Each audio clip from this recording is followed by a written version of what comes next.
You are standing at the edge of the Iranian plateau. It is high summer, the air thick with heat.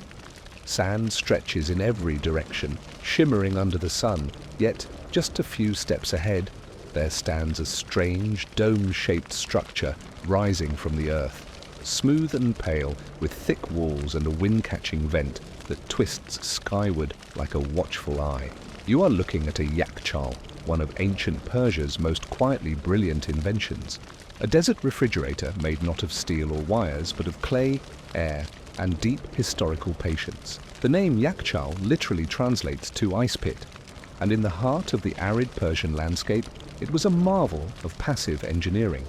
Built as early as 400 BCE during the Achaemenid Empire, these structures stored ice and kept it frozen throughout the blistering summer months.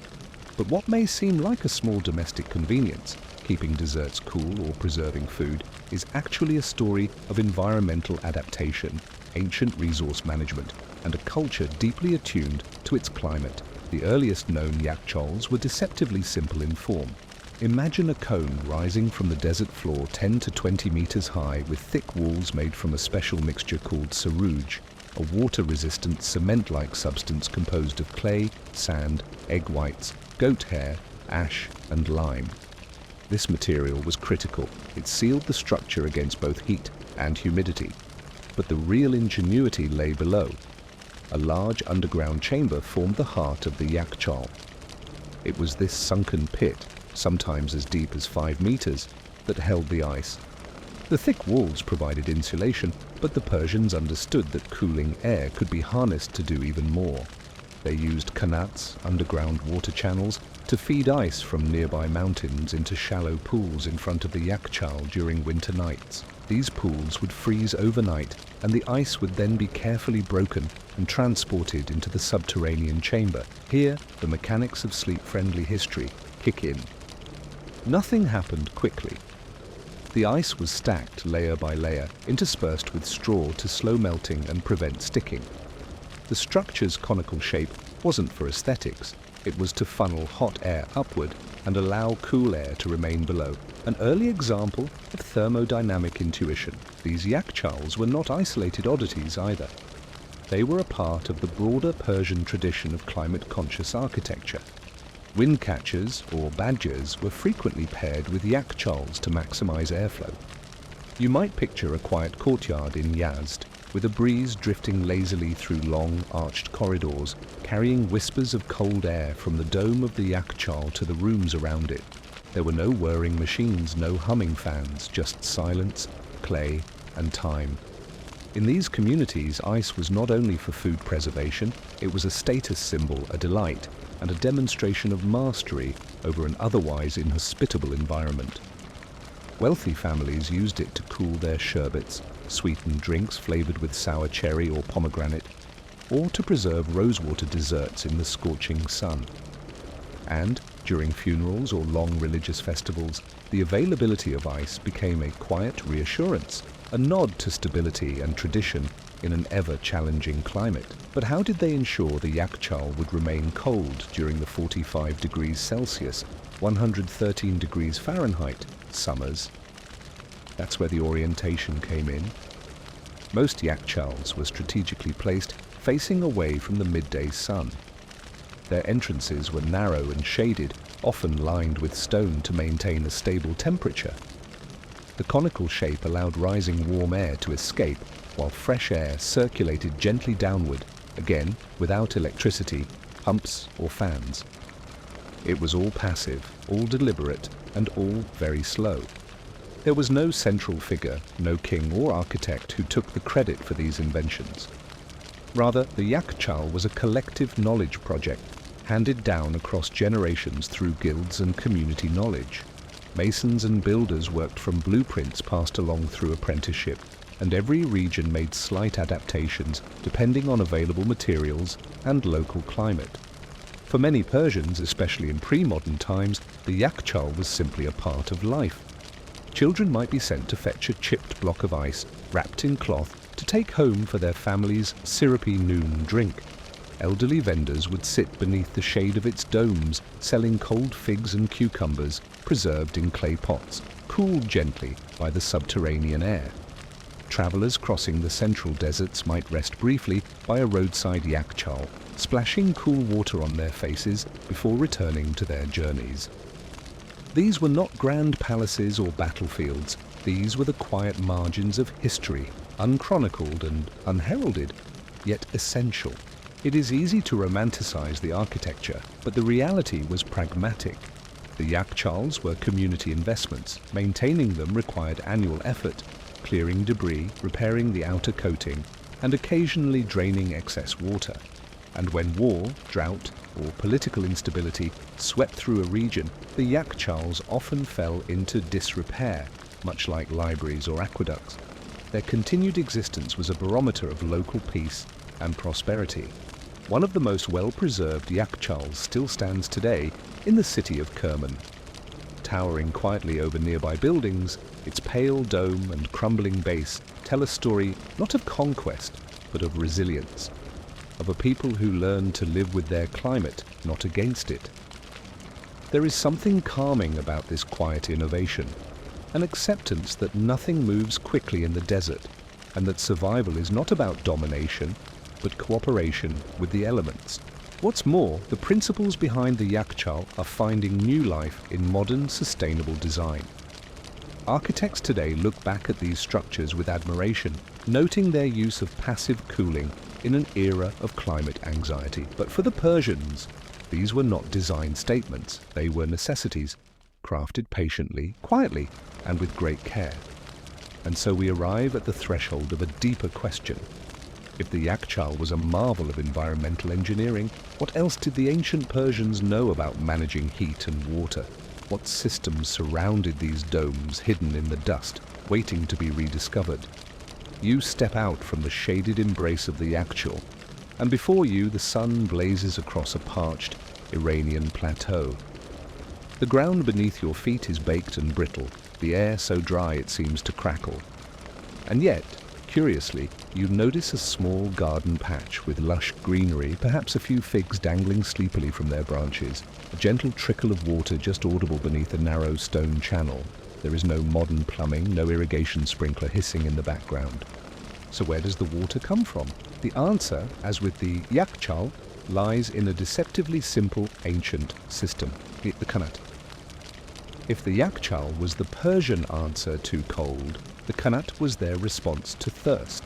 Together they formed a silent partnership that sustained villages, cooled cities, and irrigated entire regions with a level of grace and patience that remains impressive even today. Qanat is an underground water delivery system that transports water from an aquifer or underground spring in the highlands down to the surface in the lowlands using nothing but gravity. It sounds simple, and in concept it is. But the construction of a functioning qanat is one of the most demanding and quietly awe-inspiring feats of ancient civil engineering. Imagine a tunnel dug through layers of rock and sediment, often extending for tens of kilometers beneath the ground, with a gentle but precisely calculated slope, just steep enough for water to flow, but not so steep as to cause erosion. Along the surface, a series of small, evenly spaced vertical shafts marks the path of the qanat below, used both for ventilation and for removing excavated material. This method ensured that even the most arid regions could enjoy a reliable supply of cool, clean water without pumps, electricity, or moving parts. The only power required was time. You might be wondering who built these underground channels.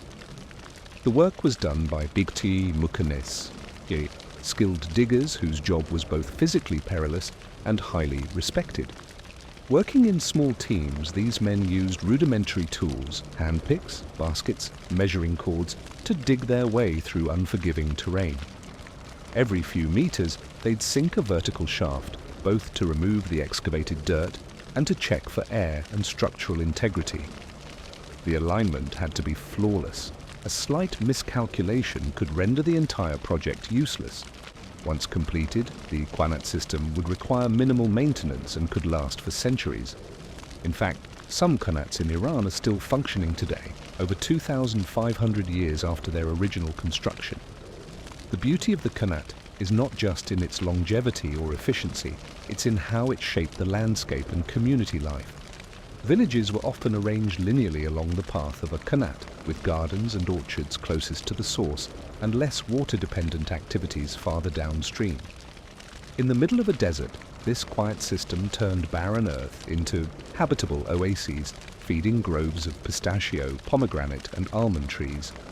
But the Persians didn't stop with underground water. They went further, developing sophisticated ways to control air. The most iconic of these was the abajir, or windcatcher. A bajir looks like a tall, narrow tower perched atop a building, an architectural feature that might seem decorative unless you know what you're looking for. These towers are in fact a kind of passive air conditioning designed to capture even the faintest desert breeze and funnel it downward into homes and underground chambers. When paired with a yakhchāl or a subterranean room called a sherbet, the badgir became part of a complete cooling system. Here's how it worked. Wind enters the tower through slats or open sides, which are often oriented to face the prevailing wind. Inside the shaft, the air is channeled downward, often over a small pool or channel of water, where it cools and humidifies before entering the living space below. Meanwhile, hot air rises and escapes out the other side, creating a continuous flow of cool air through the building. In some cases, even windless air was drawn through by exploiting pressure differentials, another quietly brilliant innovation. You are beginning to notice a pattern. These technologies, yakhchāl, qanat, badgir, are not just inventions. They're part of a philosophy, one that does not seek to overpower nature, but to live within it, using its rhythms and subtleties. What's even more fascinating is how these systems work together. Picture a wealthy household in Yazd during the height of the Safavid dynasty. The house has a badgir on the roof, a shabistan in the basement, a private access channel to the local qanat, and a courtyard where a small yakhchāl dome rises discreetly beside the family garden. When guests arrive for a summer visit, sherbets are brought out, perhaps flavored with mint, sour orange, or the famously fragrant Persian rosewater. The drinks are served chilled, thanks to ice preserved from the previous winter. A breeze filters through the windcatcher, whispering down over a tiled fountain, as if the architecture itself is trying to lull everyone to sleep. The quiet beauty of this arrangement cannot be overstated. There is no roar of air conditioning, no pumps, no wires, only cool stone, trickling water, and dry desert winds. Each component relies on another, each is shaped by local conditions, and together they represent a symphony of sustainability. Composed centuries before that word entered the modern vocabulary. Even outside the home, the principles of qanat management shaped society. Water rights were communal but highly regulated. A qanat would have designated shares called sa'at, literally meaning hours. It's these shares determined when each household or farmer could draw water. You didn't own the water, you were temporarily entrusted with it. This led to the development of water clocks and timed channels ensuring fair access. A water manager known as a mirab was often elected by the community and tasked with overseeing the distribution. In some places, these rules were enforced with almost judicial rigor. Disputes were rare, not because people were more generous, but because the stakes were too high. Water was life. Many cities in ancient and medieval Persia owed their very existence to these networks. Yazd, Kerman, Kashan, and others thrived in regions where rainfall was negligible. Their ability to maintain permanent populations was directly tied to the careful cultivation of their qanats, their wind towers, and their yakhchāls. There is something deeply human in all this, not grand armies or glittering palaces, but communities quietly coordinating the movement of air and water through time. The technologies are simple, but the systems of trust, of engineering, and of shared stewardship are not. Of course, things weren't always perfect. A poorly maintained qanat could flood or collapse. In times of war, rival factions might sabotage the water channels to starve a town into surrender. And over time, as empires rose and fell, some of these networks were forgotten, buried, or replaced. Yet many remain. In fact, The UNESCO World Heritage Site of the Persian qanat includes 11 qanats still in operation, some of which stretch over 70 kilometers underground. Modern engineers have studied them for lessons in resource conservation, and some climate-conscious designers are even reintroducing the principles behind badgers into new construction, blending old insight with new needs. Back in the village, the day begins to slip toward dusk. The air is still warm, but a breeze stirs in the badgir. Someone steps into the shaded garden, a brass tray of melon slices chilled by yesterday's ice. Nearby, the yakhchāls stands quietly, its thick walls glowing pale in the fading sun, and underground, water still flows through the qanat, following the same patient slope it has traced for centuries. The question now lingers gently in the warm twilight air. If these simple systems shaped entire cities, what stories do we find in the people who maintained them? Who were the quiet engineers, the barefoot children who fetched ice, the women who ran cool water over copper pots? The sun has long since dipped below the dusty Zagros mountains. The garden lies in gentle shadow. Somewhere behind the walls of a Persian courtyard, a clay bowl clinks faintly against another. You've stepped inside again, into the hushed, final moments of the day. The yakhchāls' cool breath still lingers beneath the floor, and someone is preparing a sherbet, sweet, sour, cold, and unmistakably Persian. This third and final part of the story doesn't belong to the yakhchāl alone, nor to the qanats or the windcatchers. It belongs to the people who used them, who lived entire lives shaped by the rhythms of water, air, and sun. To the outside world, ancient Persian cooling systems may appear primarily architectural, but they were more than that. They formed the invisible infrastructure of daily survival life in a desert empire. And while kings and poets filled the annals of history with triumphs and tragedies, ordinary people spent centuries perfecting the art of living comfortably in impossible climates. Let's start with the sherbet, the drink that best captures the cultural importance of cold in a hot world. Sherbets, from the Persian and Arabic word sharbat, meaning drink, were not simply refreshments. They were social rituals, medical tonics, and status symbols all at once. A sherbet might be made from sour cherry, pomegranate, quince, rose petals, or even cucumber, sweetened lightly with grape syrup and diluted with the freshest ice-chilled water one could find. Wealthier households might serve elaborate layered drinks, sometimes including flecks of saffron or floating blossoms. Travelers described vendors in 17th century Isfahan doling out sherbets in brass tumblers beneath paper parasols, the drinks kept cold with chipped ice from a yakhchāl. The less fortunate still drank sherbet, perhaps simpler and perhaps with less ice, but they drank it all the same. Doctors of the time also saw sherbet as more than a delight. In the humoral medical system that guided Persian thought for centuries, balancing heat and dryness was essential to health. Cold drinks were part of that balance. You weren't just quenching thirst, you were restoring harmony to your inner climate. And just as important as the drink itself was where and how it was enjoyed, Persian homes were structured for thermal choreography.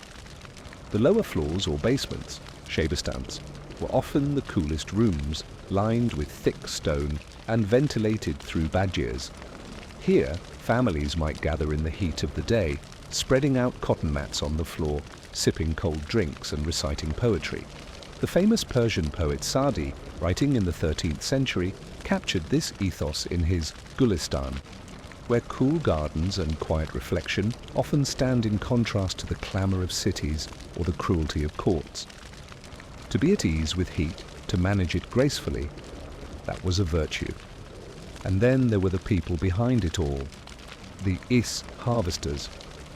For instance, each winter men would descend into qanat-fed pools outside the cities, breaking apart frozen sheets of water with wooden tools and loading the ice into thick, padded carts.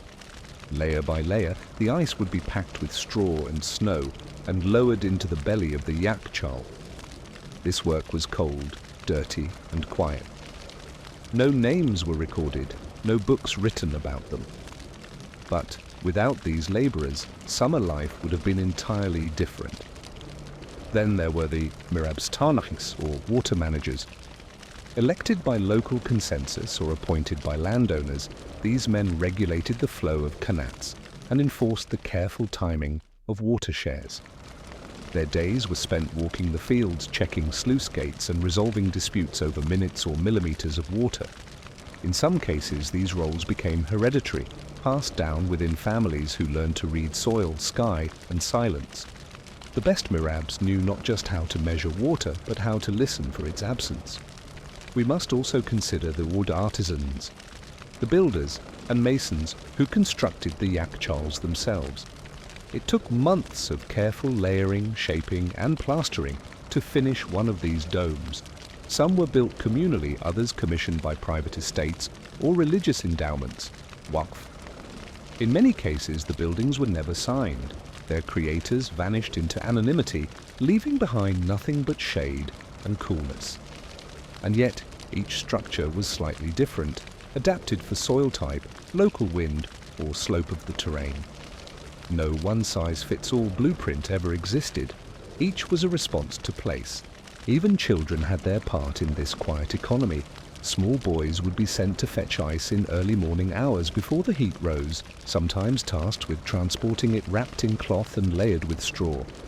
Girls might help in preparing sherbet or soaking cloths in cool water to hang over doorways, lowering the ambient temperature just enough to make a difference. These gestures, delicate, slow, essential, were not acts of technology. They were acts of culture. A culture that accepted nature not as an opponent to be defeated, but as a partner to be understood. But as with so many old systems, time changed everything. The industrial age arrived slowly in Iran. The first mechanical refrigeration systems were imported in the early 20th century, and by the 1950s, electric cooling became increasingly common in urban homes. Qanats, once revered, began to dry up, not because they stopped working, but because of their social systems crumbled. Land reforms, urban migration, and the rise of municipal water networks meant that shared ownership models were increasingly difficult to maintain. Yakhchāls fell out of use. In some cities, they were dismantled. Others were repurposed as warehouses, stables, or simply left to collapse. The domes cracked. The windcatchers lost their vanes. Sherbet cellars gave way to soda shops. And the sound of gently trickling qanat water was replaced by the buzz of air conditioners. But not all is lost. In recent years, there has been a modest revival of interest in traditional Persian cooling systems. Architects inspired by climate change and sustainable design are studying badgirs and yakhchāls, hoping to apply ancient wisdom to modern buildings. In Yazd, a UNESCO World Heritage City, some windcatchers have been restored, and local builders have returned to sarouj as a viable material. Tourists now visit surviving yakhchāls, marveling at their thick walls and quiet interiors, often guided by elders who remember using them in their youth. A few old qanats have been cleaned and reactivated, their cold waters still flowing silently beneath desert soil. But there is fragility in this resurgence. The skills that maintained these systems, like reading the waterline of a qanat or plastering the inside of a yakhchāl with the right mix of clay and ash, are vanishing. Few young people take up these trades, and fewer still are taught the quiet customs that made them matter. Still, there is something eternal about the idea itself. Long before plastic fans or humming refrigerators, people cooled themselves using shadow, wind, and patience. They used geometry, memory, and the alignment of stars. They waited for frost. They measured the slope of hills. They followed the slow science of survival, generation after generation. So now, as you sit at the edge of the story, you might imagine the sound of sandals crunching over desert stones, a child's footsteps returning with a chipped block of ice wrapped in straw. You might picture the careful pour of a chilled sherbet into a ceramic bowl and the slow condensation of sweet air around its rim. And maybe you wonder, what else did they know, those forgotten engineers of air and water? What other lost solutions might still be hidden in old clay, waiting quietly beneath the dust? Or perhaps the question is simpler. In a world racing ever faster, what can we still learn from the slow, cool breath of a Persian yakhchāl?